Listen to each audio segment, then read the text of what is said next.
IPL ஆரம்பிச்சு ஒவ்வொரு ஆட்டமும் ரணகலமாக போய்கிட்டு இருக்கு, அட்டகாசமாக போயிட்டு இருக்கு. இதற்கு இடையில வந்து நேற்று நடந்த ஆர்சிபி வெர்சஸ் குஜராத் டைட்டன்ஸ் மேட்ச்சில் பார்த்தீங்கன்னா ஆர்சிபி வந்துக்கிட்டு குஜராத்தில் வந்து தோத்துருக்காங்க. அது மட்டும் இல்லாமல் இந்த வருஷம் பெங்களூர் டீமால் வந்து கழட்டி விடப்பட்ட சிராஜ், நீங்கள் என்னடா கழட்டி விட்ட உங்களையே நான் வந்து அடிக்கிறேன்னு சொல்லி 3 விக்கெட் எடுத்து பிளேயர் ஆஃப் த மேட்ச் வாங்கியிருக்காரு. அது மட்டும் இல்லாமல் ஆரம்பத்தில் வந்து அதிரடியாக விளையாண்டு சன்ரைசர்ஸ் நீங்கள் என்ன அதிரடியாக விளையாடுவீங்க, நாங்களும் விளையாடுறோன்னு சொல்லி ஆர்சிபி வந்து விளையாட முயற்சி பண்ணி கடைசியில் எல்லா விக்கெட் இழந்து 20 ஓவருக்கு வெறும் 169 ரன் தான் எடுத்திருக்காங்க.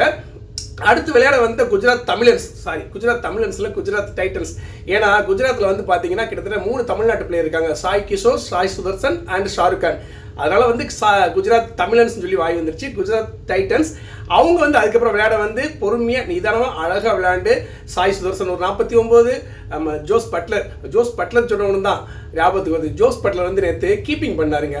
உண்மையிலே வந்து ஒரு ஸ்டம்பிட் அண்ட் கேட்ச் வந்து விட்டுட்டாரு. உண்மையிலே மனுஷன் அந்த மூமெண்ட் வந்து ஜோஸ் பட்லர் ரொம்பவே வந்து கில்ட்டியாக ஃபீல் பண்ணார், ரொம்பவே வருத்தப்பட்டார்.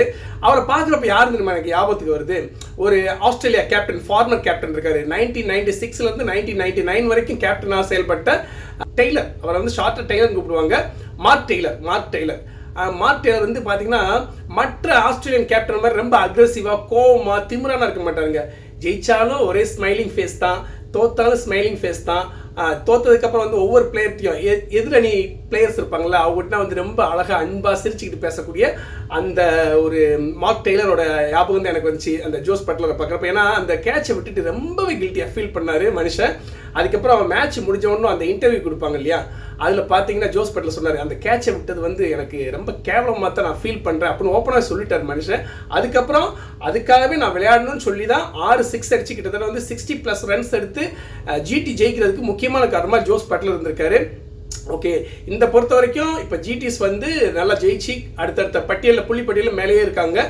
இப்போ வந்து தன்னுடைய சொந்த கிரவுண்டு, ஹோம் கிரவுண்டு நினச்சி விளையாண்ட ஆர்சிபி வழக்கமாக தோற்று போயிட்டாங்க. எப்படி தோனி ரசிகர்களால் தோனி வந்து விமர்சனத்துக்கு ஆளாகிட்டு வராரோ, அது மாதிரி கோலி ரசிகர்களால் வரக்கூடிய காலகட்டத்தில் கோலியை வந்து விமர்சனத்துக்கு ஆளாகிறதுக்கு வாய்ப்பு இருக்கா இல்லையாங்கிறது பொறுத்திருந்து பார்ப்போம். அது மட்டும் இல்லாமல் இன்னைக்கு நடக்க போகிற சன்ரைசர்ஸ் வெர்சஸ் கேகேஆர் மேட்ச்சில் வந்து யார் ஜெயிக்க போகிறான்னு பார்ப்போம். வழக்கம் போல் சன்ரைசர்ஸ் வந்து அதிரடி ஆட்டத்தை காட்டிக்க போகிறாங்களா, இல்லை கேகேஆர் நடப்பு சாம்பியன் கேகேஆர் வந்து எப்படி விளையாட போகிறாங்க பார்ப்போம். மீண்டும் ஒரு நல்ல தகவலுடன்